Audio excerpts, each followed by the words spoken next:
এই আইফোনের ম্যাক্স সিরিজগুলো যখন লঞ্চ হয় তখন বাংলাদেশ মার্কেটে প্রাইস মোটামুটি 1.5 লাখ থেকে 2 লাখ এরকম প্রাইস রেঞ্জেই থাকে। বাট এই ফোনটা যখন 1 বছর 2 বছর পুরাতন হয়ে যায় তখন এটার প্রাইস কিন্তু প্রায় 50% নেমে আসে। তার মানে হচ্ছে 1.5 লাখ টাকার একটা ফোন তখন আপনি 70,000 টাকার প্রাইস রেঞ্জে পাবেন। আমার হাতে এখন রয়েছে আইফোন 13 প্রো ম্যাক্স। এটার প্রাইস এখন 70,000 টাকার আশেপাশে রয়েছে। আপনি ইউজড মার্কেট থেকে 70,000 টাকার আশেপাশেই কিন্তু 13 প্রো ম্যাক্সটা আপনি নিতে পারবেন। তো 2024 সালে এসে আইফোন 13 প্রো ম্যাক্সটা আসলে নেওয়া উচিত হবে কিনা সেটাই জানাবো আজকের ভিডিওতে। আর মেনলি মানুষজন আইফোন কিনে থাকে শুধু আইফোনের লোগোর জন্য এবং ব্যাটার পারফরমেন্স, ব্যাটার ক্যামেরার জন্য। ওভারঅল যদি আপনি আইফোনের টাকার পরিমাণে চিন্তা করেন তাহলে এই ফোন থেকে যে আউটপুট পাওয়া যায় আমার মনে হয় যে এটা অ্যান্ড্রয়েড থেকে অনেক বেশি বেটার। এবং আপনি যদি রিসেলের কথা চিন্তা করেন, একটা আইফোন যদি আপনি 70,000 টাকা দিয়ে ইউজড কিনেন, এটা যদি আপনার মনে হয় যে 6 মাস পরে সেল করে দেবেন তাহলে এটা আপনার সর্বোচ্চ হয়তো বা 5,000 কিংবা 10,000 টাকা আপনি সর্বোচ্চ কমে সেল করতে হবে। আর যদি এই প্রাইস রেঞ্জে একটা অ্যান্ড্রয়েড ফোন কিনেন তাহলে আপনি অনায়াসে ধরে রাখতে পারেন যে আপনার 20,000 টাকা চলে যাবে যদি এই ফোনটাকে আপনি 6 মাস পর সেল করতে চান। তো সেক্ষেত্রে রিসেল ভ্যালুর কথা চিন্তা করলেও কিন্তু আইফোন অনেক দিক দিয়ে সেরা। তো আমরা এইসব কথাই না যাই, তো আইফোন এই 13 প্রো ম্যাক্সটার কী অবস্থা রয়েছে সেসব বিষয়ে জানাবো। তার আগে ধন্যবাদ দিতে চাই আমাদের আজকের এই ভিডিওটাতে সাহায্য করার জন্য টেক অ্যান্ড টক ভিডিকে। আপনি যদি এই আইফোন 13 প্রো ম্যাক্সটা কিনতে চান তাহলে কিন্তু আপনি টেক অ্যান্ড টক ভিডির সাথে যোগাযোগ করতে পারেন। তাদের কাছে এই ধরনের অনেক ইউজড ফোন এবং নতুন ইউনিক ফোনের কালেকশন রয়েছে, যেটা আমার দেখা বাংলাদেশে অন্যান্য ফোন শপে খুবই কম থেকে থাকে। এরকম ইউনিক কিছু কালেকশন তারা রাখে। তাদের সকল কিছু লিঙ্ক থাকবে ভিডিও নিচে ডেসক্রিপশন বক্সে, আপনি চাইলেই তাদের সাথে যোগাযোগ করতে পারেন। আর এই ফোনের প্রাইসটা কিন্তু তারা রেখেছে 69,000 টাকা। তো 69,000 টাকা দিয়ে এই 13 প্রো ম্যাক্স 128 জিবি ভেরিয়েন্টটা কিনতে পারবেন। যদি আমার রেফারেন্স দেন তাহলে হয়তো বা কিছু টাকা আপনার কাছ থেকে কম রাখতে পারে। আর এই ফোনটাতে আমি ছোট্ট একটা প্রবলেম খুঁজে পেয়েছি, যে প্রবলেমটা নিয়ে ভিডিওর একদম শেষে কথা বলবো। এই 13 প্রো ম্যাক্সটা হাতে নিলেই প্রথমে আপনার মনে হবে যে একটা ইট হাতে নিয়ে রাখছেন। প্রথমত হচ্ছে এটা 240 গ্রামের একটা ফোন, খুবই ভারী, তার উপরে এটা খুবই আনকমফোর্টেবল একটা ফোন। এটা হাতে নিলে মনে হয় যে হাতের দুই সাইড দিয়ে কেটে যাচ্ছে এরকম একটা অবস্থা। এই এজগুলো এতটাই শার্প। 12 থেকে শুরু করে 15 পর্যন্ত, 15টা একটু কমফোর্টেবল হয়েছে, বাট 12, 13, 14 সবগুলো একই অবস্থা, এরকম আনকমফোর্টেবল এবং তার উপরে এত ভারী। আর বিল্ড কোয়ালিটি নিয়ে কথা বললে আইফোনের বিল্ড কোয়ালিটি নিয়ে কথা বলার মধ্যে কিছু নয়, খুবই ভালো বিল্ড কোয়ালিটির। যদি আপনি 14-এর সাথে কম্পেয়ার করেন তাহলে 13, 14 সেম থাকলেও 15-এ কিন্তু বিল্ড কোয়ালিটি একটু কস্ট কাটিং করা হয়েছে আমার কাছে মনে হচ্ছে ব্যাকশেলটাতে। কারণ ব্যাকশেলের প্রাইসটা কিন্তু এইটা থেকে এই 13, 14-এর ব্যাকশেল চেঞ্জ করার যে কস্ট তার থেকে কিন্তু অনেকটাই কম 15-এর ব্যাকশেল চেঞ্জ করা। তো সেই জায়গায় আমার মনে হচ্ছে যে কস্ট কাটিং করেছে। আপনি ব্যান্ড টেস্টের ভিডিওগুলো দেখলেই বুঝতে পারবেন, ঝেরি ভাইয়ের ভিডিওগুলো দেখেন তাহলে বুঝতে পারবেন যে কত দ্রুত কিন্তু এর যে 15 প্রো ম্যাক্স রয়েছে সেটার গ্লাস ভেঙে যাচ্ছিল। বাট 13 প্রো ম্যাক্স এবং 14 প্রো ম্যাক্স কিন্তু এই জায়গায় এই দুইটাতেই কিন্তু খুবই ভালো বিল্ড কোয়ালিটি রয়েছে। আর এই 13 প্রো ম্যাক্সের কিছু প্রবলেমও রয়েছে, কিছু প্রবলেম না, এটা বিশাল একটা প্রবলেম যেটা 13 প্রো ম্যাক্সের নাম শুনলেই মানুষজন এখন ভয় পায়, সেটা ইয়েস এই জিনিসটা, এটা নিয়ে আমরা একটু পরেই কথা বলছি। আর আমার হাতে যে ফোনটা রয়েছে এটা একদমই ফ্রেশ ফোন, এটাতে কোনো ধরনের স্ক্র্যাচ ডেন্ট কোনো কিছুই নাই। কিন্তু এই ফোনটার প্রাইস কম রাখার অন্যতম কিছু কারণ রয়েছে। এই ফোনটাতে আমি দুইটা প্রবলেম খুঁজে পেয়েছি যেটা নিয়ে আমরা ভিডিও শেষে কথা বলবো। দেন যদি আমরা এই ফোনের পারফরমেন্স নিয়ে কথা বলি, অনেকেই হয়তো জানেন এই ফোনটা আজ থেকে আরও 2 বছর আগে লঞ্চ হওয়া একটা ফোন এবং এই ফোনটাতে ইউজ করা হয়েছিল অ্যাপেলের বায়োনিক A15 চিপ, যেইটা দিয়ে এখন পর্যন্ত তুমুল লেভেলের পারফরমেন্স দিচ্ছে এবং আশা করা যায় যে এই ফোনটা আরও 5-6 বছর অনায়াসেই খুব ভালো রকম পারফরমেন্স দিয়ে যাবে। অনেকেই হয়তো জানেন আইফোনের পারফরমেন্স কতটা স্টেবল। এই ফোনটা যদি কেউ গেমিংয়ের জন্য কিনতে চান তাহলে অনায়াসেই এই ফোনটা কিনতে পারেন। এটার ব্যাটারি হেলথটা অনেকটাই কমে গেছে আমার হাতে, যেটা অনেকটাই কম, যার জন্য এটাতে পারফরমেন্স একটু কম পাবেন। আপনি যদি ব্যাটারি হেলথ 80%-এর উপরে নিতে পারেন তাহলে আপনার পারফরমেন্সটা ভালো পাওয়ার সম্ভাবনা অনেক বেশি। অ্যাপেল কিন্তু নিজে থেকেই এই ফোনের পারফরমেন্সটা অটোমেটিকলি কমিয়ে দেওয়া হয়েছে। এর কারণ হচ্ছে এই ফোনের ব্যাটারি হেলথ 80%-এর নিচে চলে গেছে। অনেকেই হয়তো জানেন না যে 80%-এর নিচে যদি ফোনের ব্যাটারি হেলথ চলে যায় আইফোনের, তখন কিন্তু ভিতর থেকে পারফরমেন্স অটোমেটিকলি অ্যাপেল কমিয়ে দেয়। যদি আপনার ব্যাটারিটা রিপ্লেস করেন তখন দেখতে পারবেন আপনার পারফরমেন্স কিন্তু ফুল পাচ্ছেন। এটাতে কিন্তু ব্যাটারি রিপ্লেস করার ওয়ার্নিং অলরেডি চলে আসছে, তাহলে আপনারা বুঝতে পারছেন যে এটা 80% নিচে চলে আসছে। ইয়েস, এই ফোনটাতে এখন 79% ব্যাটারি হেলথ রয়েছে এবং এই ফোনটা 79% ব্যাটারি হেলথ দিয়েও মোটামুটি একদিন চলে যায়। মোটামুটি আপনি যদি হেভি লেভেলের ক্যামেরা ইউজ করেন, শুধু ক্যামেরার উপরে থাকেন কিংবা গেমিং করেন, তাহলে হয়তো আপনাকে দিনে 2 বার চার্জ দেওয়া লাগতে পারে। তাছাড়া যদি আপনি টুকটাক ইউজ করেন তাহলে আমার মনে হয় যে অনায়াসে একদিন সবারই চলে যাবে। আর আমার পার্সোনাল রিকমেন্ড হচ্ছে যে একটা ফোনের ব্যাটারি হেলথ 79%-এ আসলেই যে আপনার ব্যাটারি চেঞ্জ করতে হবে বিষয়টা এরকম না। আপনার যদি খুব বেশি প্রয়োজন হয়, আপনার মনে হচ্ছে যে খুব বেশি কমে গেছে, তখন আপনি চাইলে চেঞ্জ করতে পারেন। আমি পার্সোনালি ফোন খুলে ব্যাটারি চেঞ্জ করার পক্ষে না, ফোনটা যতদিন চলে, আমার পার্সোনাল ওপিনিয়ন এটা, যে যতদিন চালানো যায় এটা 70% আসলেও কোনো সমস্যা নেই, আমি হয়তো এটাকে চালিয়ে নিতাম, মানে ব্যাটারি ব্যাকআপটাকে একটু কনসিডার করলে হলো আমি এটাকে ফুল না খুলেই ইউজ করতাম। এখন পর্যন্ত আমার হাতের এই ফোনটা কিন্তু ইনটেক রয়েছে, কোনো অবস্থাতেই খোলা বা রিপেয়ার হয় নাই। এই ফোনের ডিসপ্লে নিয়ে কথা বলতে কেন জানি নিজেরই অনেকটাই ভয় লাগে, কারণ এই 13 Pro Max দিয়ে আইফোনের মান সম্মান পুরো একদম পচায় দিছিল এই 13 Pro Max-টা। এত পরিমাণের মানুষের ডিসপ্লে চলে গেছে, green line, pink line, white line, display সাদা হয়ে যাচ্ছে, ডিসপ্লে সবুজ হয়ে যাচ্ছে, লাইন পড়ে যাচ্ছে, ডিসপ্লে ব্ল্যাক হয়ে যাচ্ছে, এ ধরনের নানান প্রবলেম কিন্তু এই ফোনের ডিসপ্লেতে হচ্ছিল এবং এখন পর্যন্ত এই ফোনের ডিসপ্লেতে প্রবলেম হয়ে যাচ্ছে। তো এই 13 Pro Max-টা আমি রিভিউ পারপাসে ইউজ করতে গিয়েও অনেক ভয়ে আছি যে কখন আবার হঠাৎ করে এটা ডিসপ্লে চলে যায়। তো 13 Pro Max কিনলে আপনাকে এই রিস্কে থাকতেই হবে। যদি আপনি একদম সেফ একটা জোনে থাকতে চান তাহলে আমি আপনাকে 12 Pro কিংবা 12 Pro Max এগুলো রিকমেন্ড করবো। শুধু যে 13-এরই ডিসপ্লে সমস্যা হচ্ছে এরকম না, 13 Pro যে ফোনগুলো রয়েছে সেটাতেও এই ধরনের ডিসপ্লে সমস্যা হচ্ছে। প্রো ফোনটাতে মেনলি হচ্ছে যে এক সাইড দিয়ে একটা গ্রিন লাইন পড়ে যাচ্ছে, আর 13 Pro Max-গুলোতে টোটালি ডিসপ্লে ডেড হয়ে যাচ্ছে, এরকম অবস্থা হচ্ছে। তো এই ফোনের ডিসপ্লেতে এখন পর্যন্ত আমি কোনো প্রবলেম খুঁজে পাই নাই। আপনি যদি 13 Pro Max কিনতে চান তাহলে আপনাকে আমি অনেক অনেক বেশি সতর্ক থাকতে বলবো এই ফোনের ডিসপ্লের ক্ষেত্রে, যে ডিসপ্লেটা কোনো অবস্থাতে চেঞ্জ হয়েছে কিনা এগুলো খুব ভালোভাবে চেক করে দেখে কেনার জন্য। যতই আপনি চেক করে দেখে কিনেন, অরিজিনাল একটা ডিসপ্লেওয়ালা ফোন আনলে আপনার ডিসপ্লে চলে যাইতে পারে, এই ধরনের প্রবলেম হইতেই পারে। অনেকে বলবে আপডেটের কারণে, অনেক ফোন দেখা যায় যে আপডেট দেয় নাই, জাস্ট নর্মালি ফোন রেখে দিছে, পরের দিন উঠে দেখে যে এটা আবার হোয়াইট হয়ে গেছে কিংবা গ্রিন হয়ে গেছে, এই ধরনের প্রবলেম হয়। তো ডিসপ্লের ক্ষেত্রে খুবই সতর্ক থাকবেন। তাছাড়া যে কোনো ইউজ ফোন কেনার ক্ষেত্রে আমি প্রত্যেকটা ভিডিওতেই বলি যে যত ভালো ট্রাস্টেড সব থেকেই কিনেন না কেন, আপনার ইচ্ছে মতো সব কিছু দেখে নেবেন। এই 13 Pro Max কেনার সময় আপনি ডিসপ্লেতে দেখবেন যে কোনো ধরনের ডেড পিক্সেল আছে কিনা, ডিসপ্লেতে কোনো গ্রিন লাইন আছে কিনা, এই ধরনের বিষয়গুলো খুব ভালোভাবে চেক করে দেখে তারপরে কিনবেন।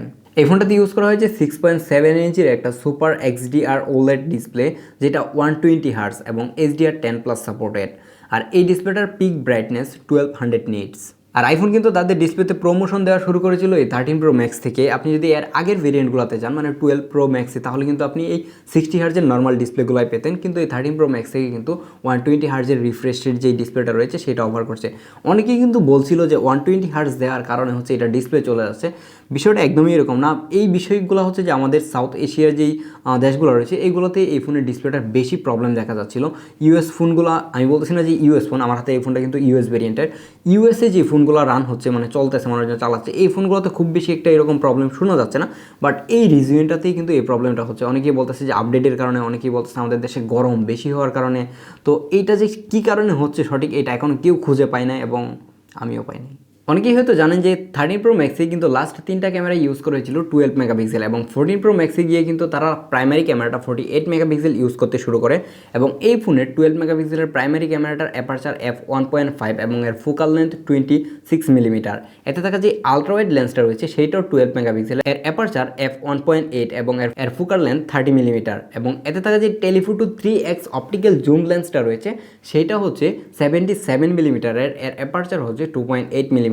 এতে থাকা যে ফ্রন্ট ক্যামেরাটা রয়েছে এটাও কিন্তু 12 মেগাপিক্সেলের এবং এর অ্যাপারচার 2.2 এবং এর ফোকাল লেন্থ 23 মিলিমিটার। এত লম্বা স্পেক শুনে পাগল হয়ে যাওয়ার কিছু নাই। এই ফোনের যে ভিডিও কোয়ালিটি রয়েছে, রিয়েল লাইফ ভিডিও কোয়ালিটি এবং ছবি কোয়ালিটি, চলুন সব কিছু এখন দেখে আসি।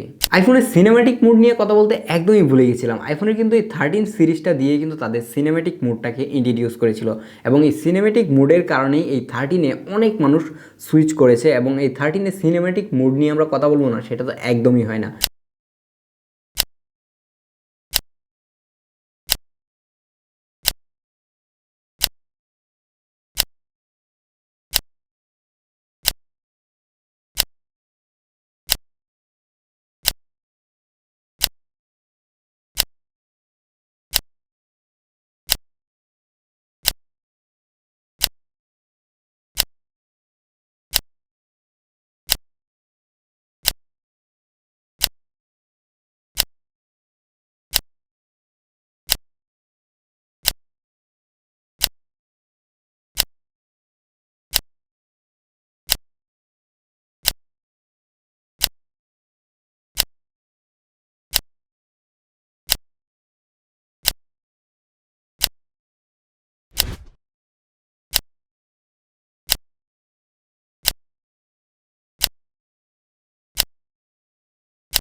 এখন যে ভিডিওটা রেকর্ড হচ্ছে এটা হচ্ছে আর মেন লেন্স দিয়ে রেকর্ড করা এবং নর্মাল মোডে, সিনেমাটিক মোডে আমরা পরে সুইচ করবো। আশা করি মেন লেন্সের ভিডিও কোয়ালিটি বুঝতে পারতেছেন।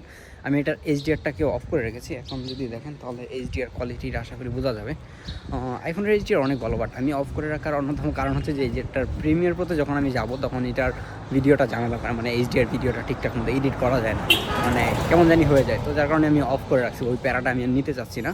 তো আশা করি এর মেন ক্যামেরার যে ভিডিও কোয়ালিটি সেটা বুঝতে পারছেন এবং এর স্টেবিলিটি, অবভিয়াসলি আইফোনের স্টেবিলিটি অনেক বেশি ভালো এবং লেন্স সুইচিংয়ের কথা নাই বললাম। একটু পর আমরা এটা লেন্স সুইচিং দেখবো যে কী অবস্থা হয়। তো আমরা এখন সুইচ করবো এর 3x লেন্সে। 3x লেন্স দিয়ে এইভাবে ব্লক করা সম্ভব না, আমরা অন্য কোনো ভিডিওতে সুইচ করে দেখাচ্ছি। তো চলুন এর আগে দেখি আসি এর সিনেম্যাটিক মোডটা। ওকে, এই জায়গায় নয়েজ থাকার কারণে আবার ভিডিওটা রেকর্ড দিলাম এবং এই নয়েজের ভিতরেও ডিফল্ট যে সাউন্ড রয়েছে, মানে অরিজিনাল মাইক যেটা আছে, আজান দিতেছে, আজানের ভিতরে ভিডিও বানাচ্ছি। তো এই নয়েজের ভিতরে এই সাউন্ডটা কেমন আসে তো সেটাও একটা আইডিয়া নিতে পারবেন। আর যদি এটা দিয়ে আপনি কোনো মানে এক্সটার্নাল মাইক ইউজ না করেন তাহলে কীরকম অডিও পাবেন, আপনি যদি এরকম রাস্তার পাশে ভিডিও করেন তাহলে এইটারও একটা আইডিয়া পাবেন, যার জন্য এই ভিডিওটা রেকর্ড করা। এবং আবারও এটার জন্য সরি বলতে হচ্ছে, কারণ আজানের সময় ভিডিওটা রেকর্ড করছি। প্রচুর নয়েজের মাঝেও আশা করি যে অরিজিনাল যে সাউন্ডটা রয়েছে সেইটার একটা আইডিয়া পাবেন। ওকে, এখন যে ভিডিওটা রেকর্ড হচ্ছে এটা হচ্ছে এর ব্যাক ক্যামেরা, মানে মেন ক্যামেরা দিয়ে রেকর্ড হচ্ছে। তো এইটা 4K 60 fps, সবগুলোই 4K 60 fps। তো এইটাও একদমই মানে মোটামুটি অন্ধকার বলতে পারেন এরকম একটা প্লেস। তো এই প্লেসের মধ্যে হচ্ছে ভিডিও কোয়ালিটি এরকম আসতেছে। তো আই ডোন্ট নো যে কীরকম আসতেছে, আমি দেখতে পাচ্ছি না কারণ আমি ব্যাক ক্যামেরা উল্টা করে রেকর্ড করতেছি। তো আশা করি ভিডিও কোয়ালিটি ফ্রন্ট ক্যামেরা থেকে অনেক বেশি বেটার। এখন আমরা আলট্রা ওয়াইডে সুইচ করবো। আলট্রা ওয়াইডের কোয়ালিটি এরকম মেন লেন্সের মতো না হওয়ারই কথা, তাও দেখা যাচ্ছে এর মেন কোয়ালিটিটা আসলে কতটুকু ভালো হয়। আর এখন যে ভিডিওটা রেকর্ড হচ্ছে এটা হচ্ছে এর আলট্রা ওয়াইড 4K 60 fps। হ্যাঁ, সবগুলাই 4K 60 fps সাপোর্টেড, যার জন্য এর আলট্রা ওয়াইডের ভিডিও কোয়ালিটিটা আশা করি বুঝতে পারছেন। আইফোনটা এখন ম্যাক্সিমাম পোলাপাইন ইউজ করা হচ্ছে শুধুমাত্র আইফোনের আলট্রা ওয়াইড দিয়ে ব্লগিং করার জন্য। যদি কিনা আলট্রা ওয়াইড থেকে এর যে মেইন লেন্সটা রয়েছে সেটা দিয়েও ভালোভাবে ব্লগ করা যায় এবং ফুটেজগুলো আলট্রা ওয়াইড থেকেও বেটার আসে। বাট কিছু কিছু টাইমে এর আলট্রা ওয়াইডটা অনেক বেশি ইউজফুল হয় এবং আলট্রা ওয়াইড দিয়ে অনেক বেশি ওয়াইড অফ ভিউ পাওয়া যায়। যারা ব্লগিং করেন কিংবা ট্রাভেল ব্লগিং করেন তাদের জন্য এটা অনেক বেশি ভালো হয় আমার মনে হয়, খুব বেশি ভিউ দেখানোর জন্য। এখন যে ভিডিওটা রেকর্ড হচ্ছে এটা হচ্ছে এর আলট্রা ওয়াইড দিয়ে রেকর্ড করা। আশা করি এর আলট্রা ওয়াইডের ভিডিও কোয়ালিটিও বুঝতে পারছেন। আমি যদি একটু এই সাইডে যাই, সব সাইডে লাইট মোটামুটি সিমিলার, খুব বেশি একটা না, কিন্তু এই লাইটটা খুবই কম। তো এই জায়গার মধ্যে নয়েজ কতটুকু আসতেছে বা লাইট কতটুকু ভালো দিতে পারতেছে, ডিটেল কতটুকু থাকতে পারতেছে, আশা করি আপনারা নিজেরাই বুঝতে পারবেন। এই ভিডিওগুলোতে নর্মালি আমি ইউজ ফোনের ভিডিওগুলোতে আমি আমার নিজের কোনো অপিনিয়ন খুব একটা শেয়ার করি না, জাস্ট আমি স্যাম্পল দিই। আমার স্যাম্পলগুলো ভিডিও ম্যাক্সিমামই হয়ে থাকে এরকম ব্লগিং টাইপের, কারণ হচ্ছে আইফোনগুলো ইউজ কিনতে চাই ম্যাক্সিমাম আমার জন্য ভিডিও করার জন্য, ব্লগিং টাইপের ভিডিও মোস্টলি। তো এই টাইপের ভিডিওগুলো যদি খুব ভালোভাবে করা যায় তাহলে যে কোনো ভিডিও খুব ভালোভাবে করা যায় আশা করি।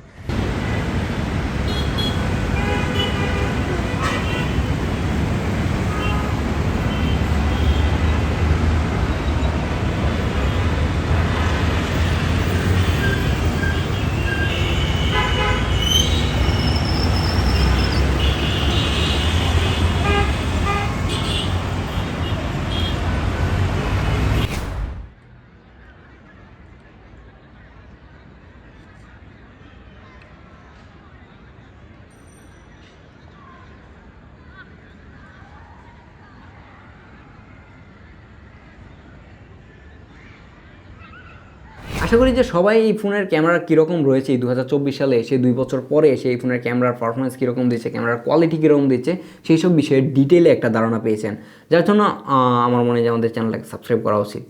আমি বারবারই প্রত্যেকটা ভিডিওতে বলি, যত ট্রাস্টেড শপ থেকে আপনি কিনেন না কেন ফোন, আপনি ফোন কেনার সময় প্রত্যেকটা বিষয় আপনি খুবই ভালোভাবে চেক করে কিনবেন। আপনি স্পিকার, ক্যামেরা ঠিকঠাক কাজ করতেছে কিনা, কল যাচ্ছে কিনা, ডিসপ্লেতে কোনো ডেড পিক্সেল আছে কিনা, কোনো লাইন পড়ে গেছে কিনা, এই ধরনের বিষয়গুলো খুবই ভালোভাবে চেক করবেন।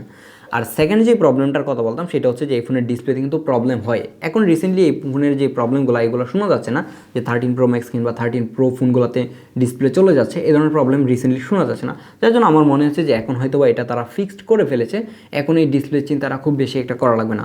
তো দেখা হচ্ছে পরবর্তী ভিডিওতে, সে পর্যন্ত ভালো থাকবেন, সুস্থ থাকবেন এবং আমাদের চ্যানেলটাকে সাবস্ক্রাইব করতে একদমই বলবেন না। আল্লাহ হাফেজ।